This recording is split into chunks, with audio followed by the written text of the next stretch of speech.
Today we're jumping into Bell Hook's incredible book all about love. And let me tell you, this isn't your typical take on the subject. Hooks argues that love isn't some random mysterious feeling that just happens to us. No, she says it's a powerful, intentional practice.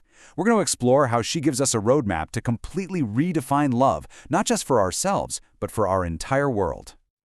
So, where does a journey like this even begin? Well, for Bell Hooks, it didn't start in a place filled with love. Kind of the opposite, actually. It began in the stark, painful reality of its absence. This quote right here, it's the heart of the whole thing. For Hooks, this isn't just some academic theory. This is a quest that was born from a very real, very deep personal wound. It's a search for what was lost. She remembers a time when she felt so cherished. She was her father's first daughter, and she felt precious. But then, it was gone. That feeling vanished. And the withdrawal of that love left this huge void that really shaped her entire life and sent her searching to understand what in the world had happened. As she grew up, she started to realize that her story wasn't just her story. It was a collective one. She saw her own experience of lovelessness reflected all around her, in a culture that was just getting more and more cynical, more and more disconnected. And we see this everywhere, don't we? I mean, from Tina Turner's iconic Question to a younger generation that often looks at love like it's, naive or something to be suspicious of.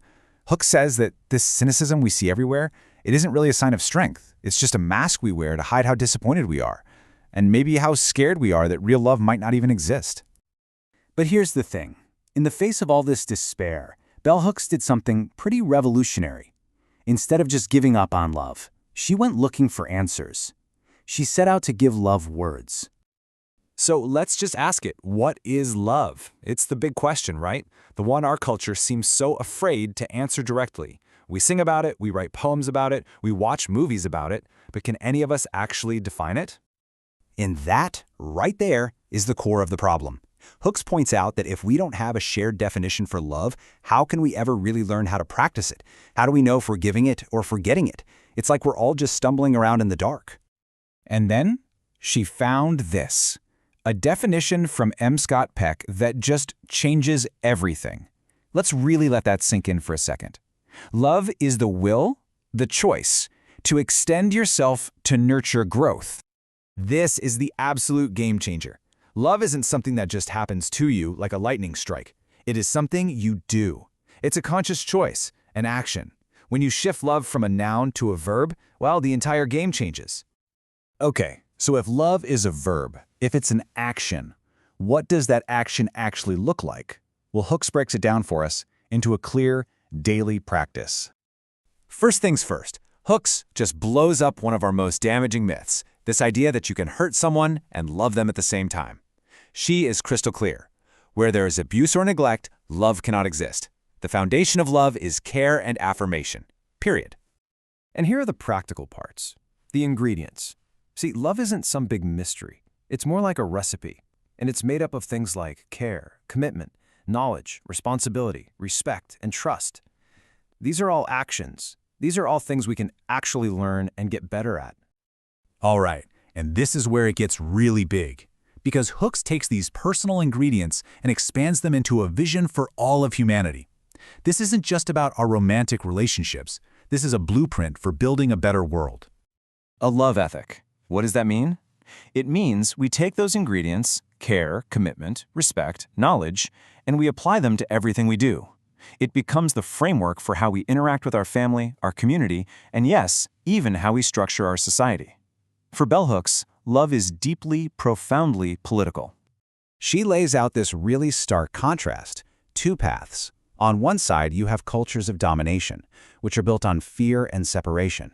And on the other, you have cultures of love, built on courage and connection.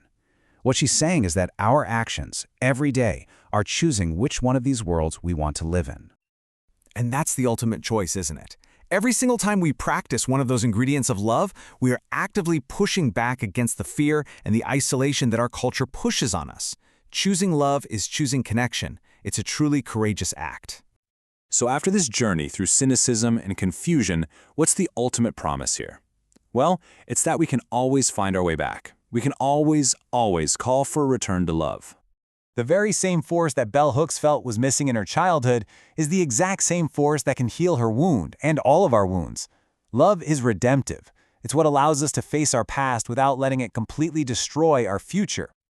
And even when we feel totally lost in that sea of despair she talked about, the hope of knowing love, of truly knowing it as an action, that's our anchor. That's the promise we make to ourselves and to each other that keeps us from going under. I mean, think about it. Even in a world that can feel so cold and cynical, that fundamental human yearning for real love and connection, it never goes away.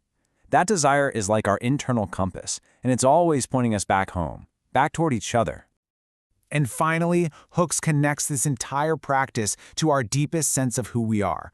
To choose love, to actually practice it day in and day out, is to engage with the very core of our being.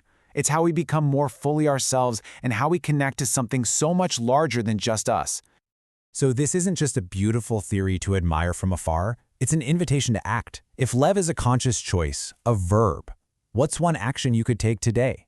How would intentionally choosing connection, or care, or respect, for yourself or for someone else, how would that change the course of your day? Or maybe even your life? Look, we've only just scratched the surface of this incredibly moving work. To really continue this journey and explore these new visions, I can't recommend picking up the book itself highly enough. Thanks so much for listening.